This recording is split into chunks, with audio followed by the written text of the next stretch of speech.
बोलो शीश वाला बाबा की। सबसे पहले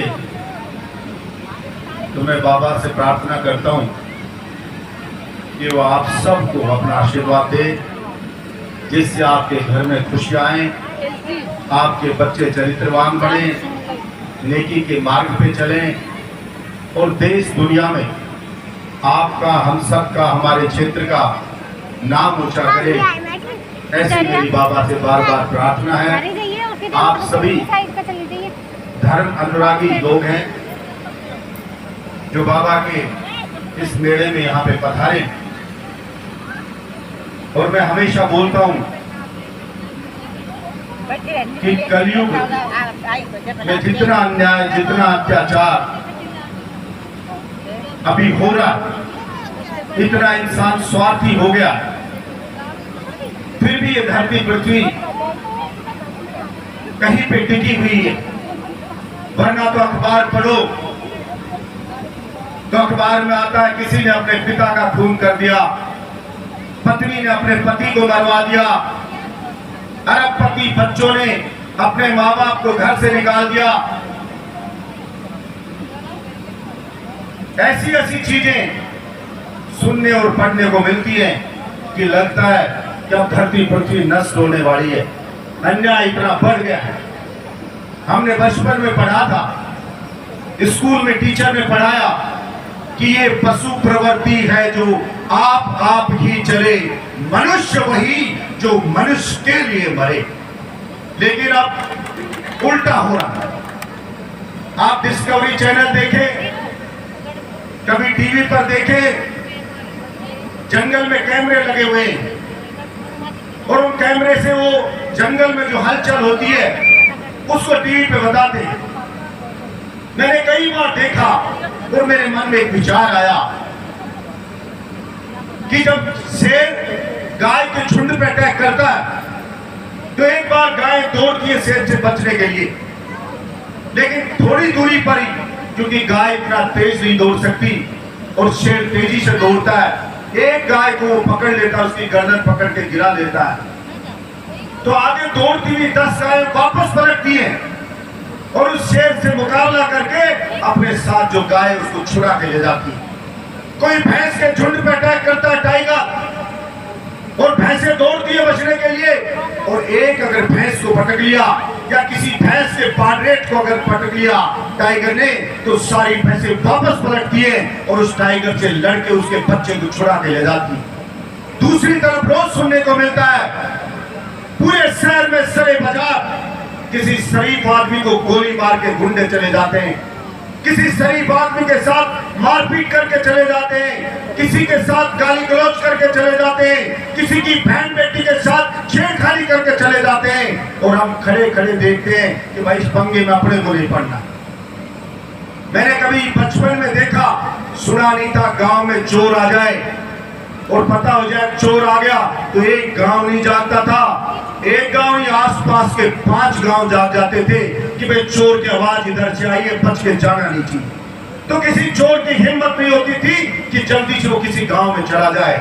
आज तो एक एक गांव में, कल ही बता रहे थे ग्रीन चौक पे कि साहब 10 जगह लीड काट लेके लगातार एक गांव में, एक ही गांव में चोरी होती है तो 5-5 कर रहे हैं। इसका मतलब सीधा सा है कि अब बदमाशों के दिल से डर निकल गया है, और डर निकलने का कारण यही है कि इंसान है वो बस सिर्फ इतना सेल्फिश हो गया है, इतना डर में जी रहा है कि बस भाई मैं मेरे को बचा लूं, मेरे बच्चों को बचा लूं। यानी कि हम कहते थे कोई आदमी निर्दयी होता था तो क्या पशु है क्या, लेकिन आज पशुओं में प्रेम है और इंसान में प्रेम नहीं बचा। इतना स्वार्थ में इंसान हो गया, लेकिन फिर भी धरती टिकी हुई है। तो वो टिकी हुई इसलिए है, जो मैंने पहले बोला, जो धर्म अनुरागी लोग हैं, जो दूसरों के लिए भी मांगते भगवान से, उनके कारण ये धरती टिकी हुई है। और इसमें सबसे ज्यादा अगर भूमिका कोई निभाता है तो हमारी ये माताएं बहनें निभाती। कोई भी मां मंदिर जाए, किसी की भी, कोई भी बुजुर्ग, तो कभी सुनना वो माँ क्या मांगती है। किसी देवता के घर में भी ढोक लगाए तस्वीर के आगे, तो कभी सुनना वो क्या मांगती है। वो हाथ जोड़ के यही करेगी, हे शीश वाला बाबा, हे कृष्ण भगवान, हे बजरंगबली, मेरे पति का मेरे परिवार पे आशीर्वाद रखना, उसका ध्यान रखना। हे भगवान मेरे बच्चे कामयाब कर देना। वो कभी भी कोई भी माँ किसी भगवान से ये नहीं बोली होगी कि मुझे 9 लाख का हार दिला देना, या मुझे सुख दिला देना, या मुझे हलवा खिला देना। वो जब भी मांगती है सिर्फ अपने परिवार, अपने बच्चों के लिए मांगती है। इसलिए मैं हमेशा बोलता हूं कि कुछ भी कर लेना, चाहे कितना भी पाप कर लेना, कितनी बदमाशी कर लेना, चाहे गलत काम कर लेना, लेकिन जीवन में एक गलत काम मत करना। कभी अपने माँ बाप को दुखी मत करना, वरना भगवान भी उसको बात नहीं करेंगे। अगर इस दुनिया में कोई प्यार करने लायक चीज बची है, इस दुनिया में अगर कोई खूबसूरत चीज बची है, इस दुनिया में कोई आए और देखने लायक कोई चीज बची है, तो सिर्फ और सिर्फ हमारे माँ बाप बचे। बहुत किस्मत वाले जिनके माँ बाप जिंदे हुआ करते। अरे बच्चा पहले अपने बाप के दर्द को नहीं समझता, बाप कितना प्यार करता है उसको नहीं समझता, और दुर्भाग्य यह होता है जब उसकी समझ में आता है तो बाप दुनिया में नहीं रहता, फिर पछताता रहता है मेरे पिता ने बहुत प्यार हमें किया।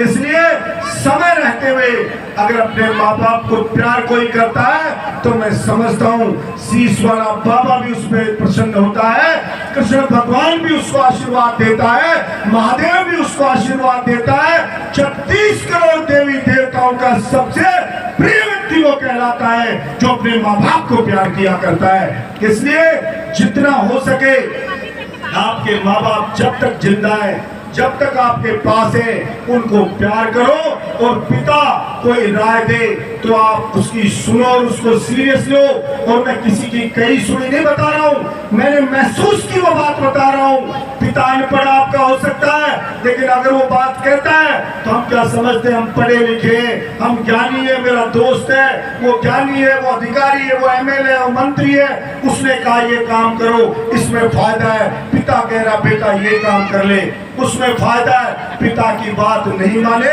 तो निश्चित रूप से घाटा होगा। मैं खुद उदाहरण हूं और कुछ नहीं जानता। अगर मेरे पिता ने ये कहा मेरी मेहनत की कमाई किसको यहाँ पे लगा दे ज्यादा फायदा होगा, दूसरी तरफ किसी आईएएस ने कहा नहीं नहीं यहाँ पे लगाओ, पापा जी को नहीं पता है या ज्यादा फायदा होगा। अगर मेरे पिता के कहे हुए छोटा सा उदाहरण बता रहा हूँ, कहे अनुसार पैसे कमा के अगर सिर्फ उनको दे देता कि आप लगा दो तो कम से कम 100 करोड़ रुपए का फायदा अकेले वंचित जालों को होता। इतना नुकसान मेरे को हुआ। इसलिए मैंने तो जो अनुभव किया वो बता रहा हूं। भगवान जो विराजमान है वो हमारे माँ बाप के अंदर विराजमान है। मैंने एक दिन सोचा बैठ के कि भगवान कहां पर है। भगवान ने जानवर बनाए तरह तरह के, पक्षी बनाए और इंसान बनाया। उस इंसान में इतना दिमाग दिया, उसके 2-2 हाथ दिए, जो ऐसे हाथ किसी के पास भी नहीं है, किसी जानवर जीव के पास।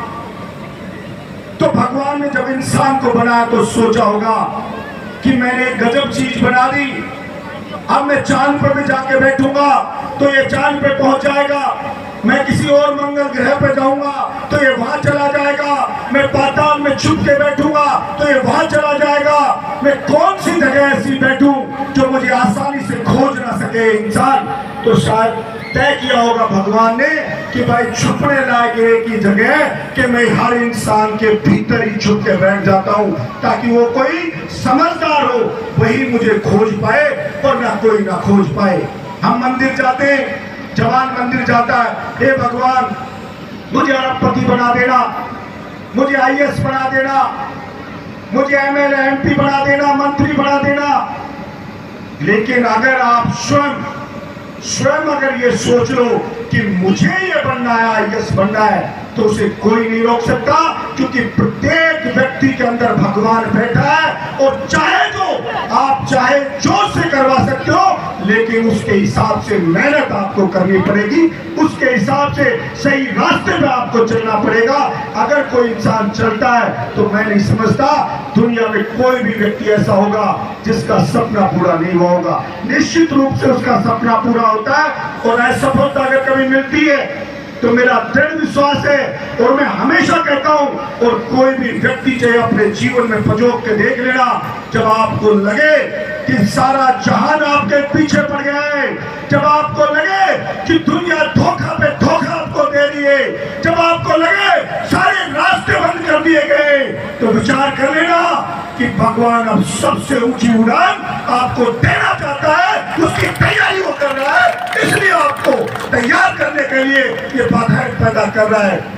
भगवान श्री राम, मेरे मर्यादा पुरुषोत्तम श्री राम भगवान, जिनका राज तिलक होने वाला था, आप कल्पना करना पब्लिक उत्साह में हो कि भगवान राम के लिए कि राम हमारे राजा बनेंगे, इनका राज्य अभिषेक होगा, और दूसरे दिन उनको वनवास मिल जाता है। 14 साल वनवास में जाते, जब राम अगर तुरंत राजा बन जाते, महाराज दशरथ जी राजा बना देते, तो राजा राम कहलाते।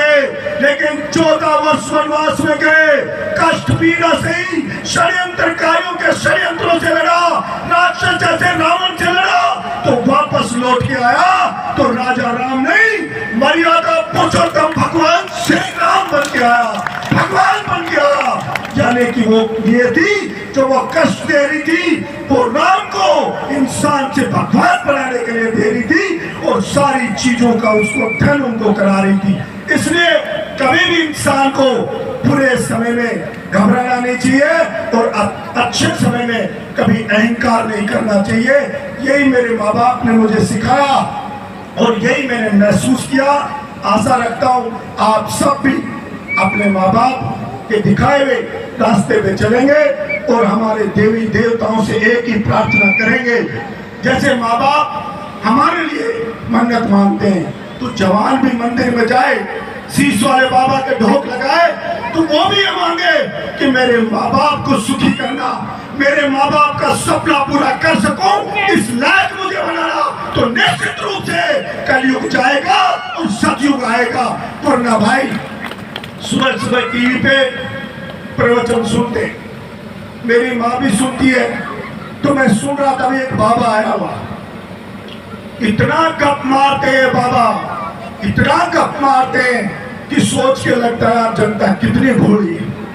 वो कह रहा गाय का गोबर में जो गेहूं निकले, उन गेहूं को धो के खा लेना, तो पुत्र रत्न पैदा हो जाएगा। अरे वाह मेरा बाबा। किसी को कह रहा एप्पल कंपनी का मालिक घाटे में पड़ गई थी, जब नीम करोली बाबा के आया, उन बाबा ने बटका भर के सेव काट के दिया, उसको उसने चिन्ह बना दिया।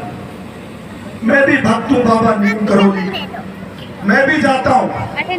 बाबा मर गए 73 में, 1900 में, और स्टीव जॉब्स आया 74 में बाबा के मरने के 1 साल बाद। पर मेरा बाबा कह रहा ना, बाबू काट के सेव दिया।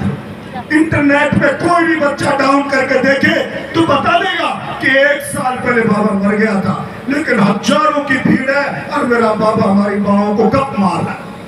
और चढ़ावा और हमारी माँ एक बुजुर्ग महिला, बाबा 50,000 का इशू, हाँ रसीद कटवा ले, रसीद कटवा। अरे मेरा धनी। और बाबा क्या काम करता था पता आपको?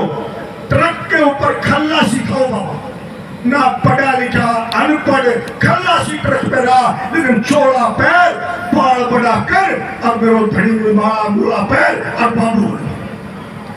तो ऐसे बाबाओं के पास कुछ नहीं रखा है, करोड़ों की गाड़ियों में चलते हैं। वो कोई बाबा है? अरबों अरबों रुपए के उन्होंने आश्रम बना रखे, और आदमी फटी धोती में घूम रहा है, और उसको कहते हैं मोह माया त्याग दो, ये पैसा बहुत तुच्छ चीज है, या बहुत बुरी चीज है कि मेरा बाबा किए करूंगा कल 5-6 लाख पड़ा, मेरा चढ़ना चढ़ा जाए। अरे मेरा धनी बाबा, मैं संघर्ष कर रहा हूँ, तेरे करोड़ों पड़े, फिर भी तेरा पेट नहीं भर रहा, तेरे आगे आगे ना पीछे भीट को, फिर भी तेरा पेट नहीं भर रहा, और जो बेचारा संघर्ष करे उनके चढ़ा जा। तो ऐसे बाबाओं के प्रवचन में जाने की जरूरत नहीं है। जरूरत अगर पूजा करनी है तो सुबह उठ के माँ बाप की ढोक लगा लो, वो भी ना करो तो रोज 10, 15, 20 मिनट, मैं तो 5 मिनट ही कहता हूँ, कोई ज्यादा ही बिजी है तो अपने माँ बाप के पास बैठ लो, माँ के गले में हाथ डाल के बैठ लो, माँ के सीने से लग लो, क्योंकि सुकून अगर कहीं में है दुनिया में तू माँ की गोद में है, बाकी कहीं कोई सुकून है नहीं। आदमी तड़पता ही आता है, तड़पता ही मर जाता है।